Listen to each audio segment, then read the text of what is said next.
Hello friend, welcome back. Today's video is going to be all about my audio kit here at the end of 2024 going into 2025. I'm going to talk you guys through everything I'm using on set to get great sounding audio. If we have not met, my name is Blaze Pivovar. I'm a filmmaker based in Kansas City, primarily working as a freelance DP and colorist. I also run a small production company where I take on a handful of one-man band style projects throughout the year. So that is the context for the kit that I've built out. It serves my needs, what I'm doing for my clients. And I preface all that to say I'm not an audio expert.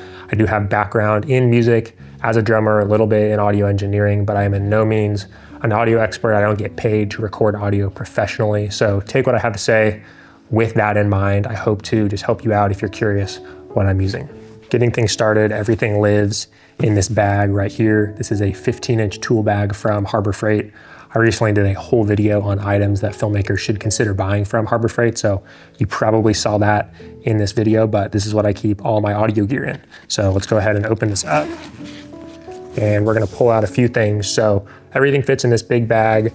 I'm gonna pull out some smaller bags. I also mentioned these in that video.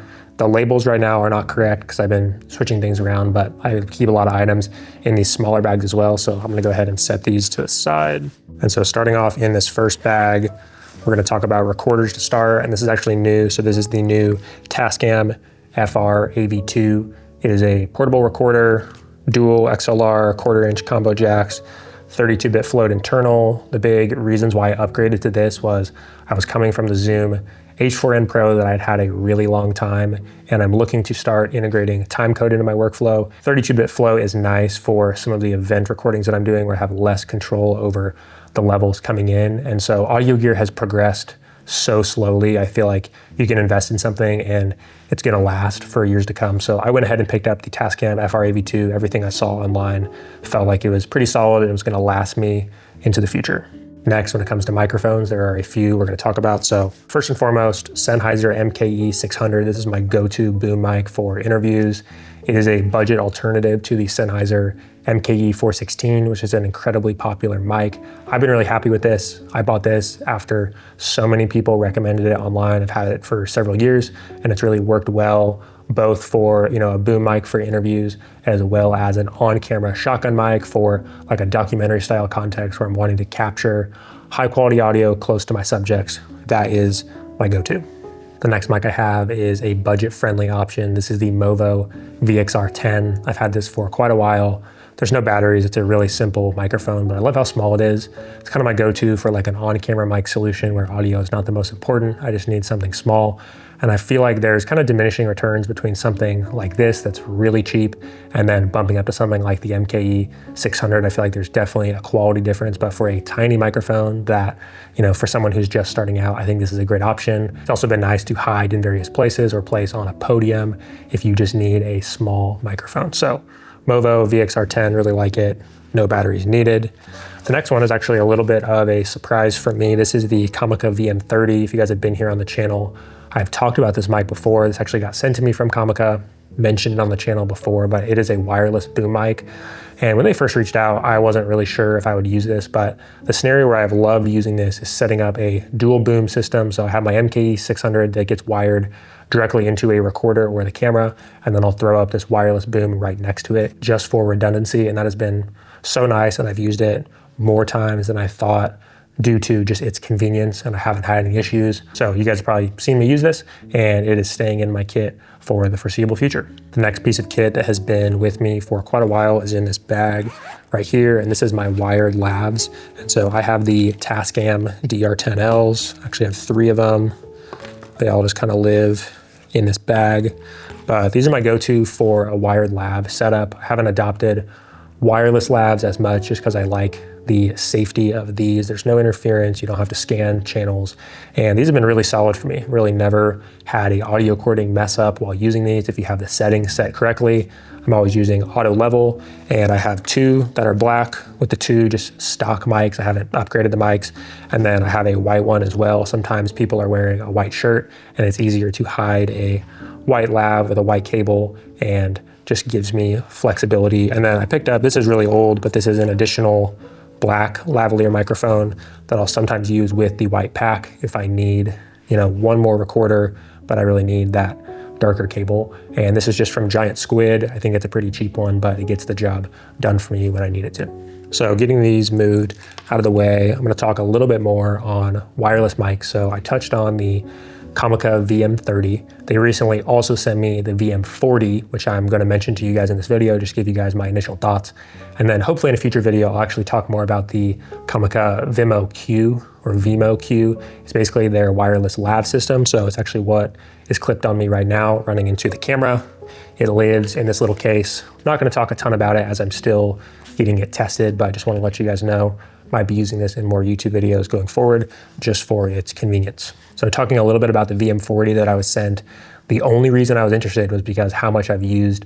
The VM30 has really surprised me, and the features that they added to the VM40 were basically independent recording into the mic directly, which is just kind of an interesting feature. And then that audio file is also 32-bit float on top of being able to be transmitted wirelessly to your camera directly. So added a few features, and so told them to go ahead and send it over. When it comes to the pros of a microphone like that, I don't think it's going to replace something like the MKE 600, as that is what I'll pull for when audio quality is of the utmost importance. But as a backup, I think the VM40 is really nice. The pros are that it's wireless, so it can transmit directly to your camera, just like I said with the VM30.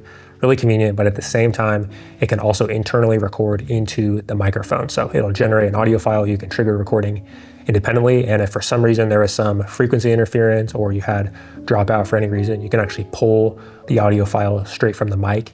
And I've actually been recording this video to this lab as well as the VM40 the whole time. I'll kind of put on the screen what mic you are hearing right now. I think the last feature worth mentioning that is not true across the board is you still get level control even though this is 32-bit float. I've seen some 32-bit float recorders not give you the option to independently set the level and get your gain close. And I enjoy that on this microphone, they give you control on the microphone with a dial as well as on the receiver to set your gain level appropriately. So hopefully going into camera as well as what is being internally recorded is close to your desired level. When it comes to cons, I think the first thing I want to mention is just, it's not the most user-friendly because it's kind of a new thing where it's internally recording and they give you all these options. I definitely had to read the menu and understand how this microphone works. There's a little screen, but only 2 buttons, and you use these 2 buttons to navigate through a lot of the different features. You can also connect it to an app, and I found that a lot easier for just changing any settings that I want when I'm using this microphone.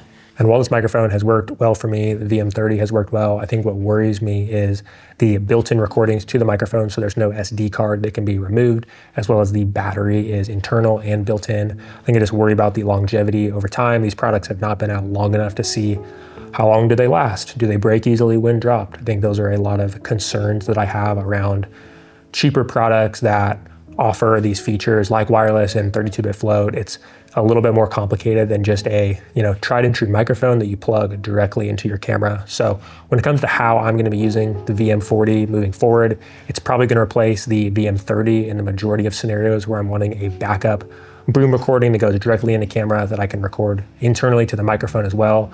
It's just there as a convenient safety track for me, and I'm excited to put it to more use.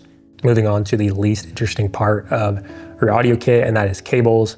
I used to shoot a lot of weddings back in the day, so that's where I've kind of acquired a lot of these cables, but a lot of them have carried over to the documentary style coverage that I'm offering clients these days. Oftentimes filming events and you get access to a sound system and you kind of need every cable possible to find one that's going to work for your recorders and the outputs they have. So I'm going to try to run through these really quick, but just so you guys see this kind of the variety of cables I bring with me to most jobs. Starting off with XLR cables, I have 2 25-foot ones, 3 shorter ones, kind of 3 to 5 feet long.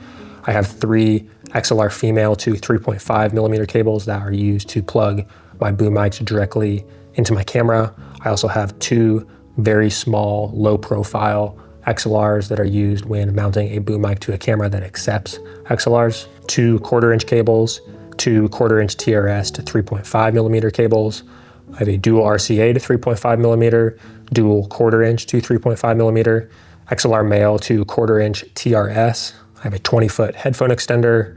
I have various 3.5 millimeter TRS cables for plugging in receivers directly to camera or small microphones. I have a few 3.5 millimeter TRRS cables that could be used to plug a microphone directly into a smartphone. And finally, a few 3.5 millimeter splitters that can be used to split audio signal either coming into a camera or out of it. Moving on to headphones, I carry 2 sets on every production. And the first set is gonna be kind of my over-the-ear style headphones. These are my go-to from Audio-Technica. I'll put the exact model on the screen, but I think they're around $100 and they really get the job done when it comes to monitoring audio directly from camera. And then the other set that I have kind of as a backup are just these cheap earbuds from MEE Audio. I've talked about them previously on the channel, but they're a go-to for kind of budget-friendly earbuds. So I'll put the exact model on screen, but just have a pair. Sometimes they're nicer when these are just a little bit too bulky and I want to have maybe one in and one off. So definitely check out these if you're needing a budget-friendly set of earbuds. And while this video is all about my audio kit, I wanted to talk a little bit about what I'm calling my digital audio kit, and that is my go-to for music licensing, musicbed. They're definitely the best in the game when it comes to music licensing. They have an extensive library of highly curated music, and I've actually been using them on my paid projects since I started freelancing back in 2018. I'm gonna show you guys a receipt that I have on the screen. This is my first paid video job ever, and I have stuck with musicbed because while I often want to recommend you guys on the channel budget-friendly options that, you know, pack a punch and get you close to the higher paying options, music is just one of those things in my projects that I'm unwilling to compromise on. I think what musicbed provides their users is an ever-growing library of really high quality music. There's never been a scenario where I've not been able to find what I've been looking for. And I have found that challenging with other music licensing sites out there. I have to do a lot of digging to find the exact vibe that I want. And maybe within that vibe, there's only like 2 or 3 options. I find musicbed's library to be the most extensive. It's what I'm using for my client projects and would recommend it to you guys if you are looking to improve the music in your videos. If you guys are interested in checking out musicbed, you can actually get your first month free using promo code BLAZE. There's going to be a link below. And in addition to that link, there's going to be a link to my playlist where you can check out some of my favorite music on the site. The next category is just some accessories. So I keep them in these small bags right here. So this first one is just full of a large assortment of items. The first thing is just hair ties. I use these often on boom mics or securing cables if I'm just needing to tie something down. There's also a variety of kind of bongo ties, Velcro cable ties all shoved in here. And in addition, some windscreens for lav mics. So I have the ones that you can place on skin and then place a wind cover over it. So all of that lives in this little pack right here. Really helpful to grab from. Next is going to be my go-to for batteries. And so this is full of AA and AAA batteries. My go-to are the Ladas from IKEA. I found that they hold a charge really well. I have an IKEA close to me and I've been really happy with them over the years. And going along with the lav mic covers is going to be this bag right here. If I open this up, these are all just shoved in there, but these are all the covers that I have for boom mics in various scenarios needing to block out wind noise. So I have a lot of these standard kind of foam covers and some larger ones that kill a lot more of wind noise. I haven't bought any of these specifically as they've come with my microphones over the years, and I've just kept them built up, and every shoot's different. So I like to keep all these just shoved in one of those bags and ready to grab if I ever need them on set. Last thing in that lane that I want to mention is just also the variety of microphone holders, shock mounts. A lot of these are for mounting microphones to cameras. They've came with a lot of the microphones that I own, and I just keep all these in this bag as well. So never know what I'm going to need to grab. This one is kind of a custom one that I built. Some people have asked me about it on the channel because I like to use it on a tabletop like this with a microphone. It is super low profile. I will put on the screen what this exactly is. It's basically a microphone clip that came with one of my microphones, but then in addition, this is actually a quick release plate, I think from Manfrotto that I had from a while ago. I think it's the RC2, and I actually just added a bolt where I can screw on this microphone holder. Makes it really low profile. I've used this on a lot of podiums. You guys have probably also seen me use it in some of my YouTube videos, and people have asked me what it is. It's just a little bit of a custom build with things that I have lying around. Last category of things we're going to talk about is just some support, and I don't have them with me here at the table, so I'll cut this in B-roll. But first one is going to be my boom stand. So this is from Impact. This boom stand doubles as something you can use for microphones as well as a light stand. So I like carrying this on set because I never know which one I might need, and I like that it serves 2 purposes. In addition to that, I do have a boom pole from Newer. It's really simple, but it has got the job done for me when I need an audio guy to boom out something on set, or I need an additional boom next to the impact stand. So I also have the receiver that allows you to put it in a C-stand, and it's what I'm actually using for this shot right here. I like to keep it set up in the studio as it's super convenient, and then I'll take the impact out with me when I'm going for a shoot offsite. One of my favorite things that has made the dual boom mic solution with the wireless mic possible, like I've mentioned in this video, is this dual mic holder. I'll link to it below, as well as put a picture here on screen of what it is, but it attaches to the end of your boom pole or stand and allows you to mount 2 microphones. This is my go-to right now for interviews. Rather than laving as a backup, I'll simply run 2 boom mics, the wired one into my recorder, the Sennheiser MKE 600, and then in addition, I have the wireless booms from Comica that I'll run, transmitting directly to my camera, and I'm able to boom them out over my subjects with just one stand. Thank you guys so much for watching. I hope that you found this video helpful, seeing a little bit of what's in my audio kit. I haven't done a deep dive like this, so I just wanted to walk you guys through it. If you guys have any questions about specific items, things I glossed over, let me know down below, as I'm always trying to keep these videos somewhat concise and to the point. So thank you guys so much for watching, and I'll see you in the next one. Peace.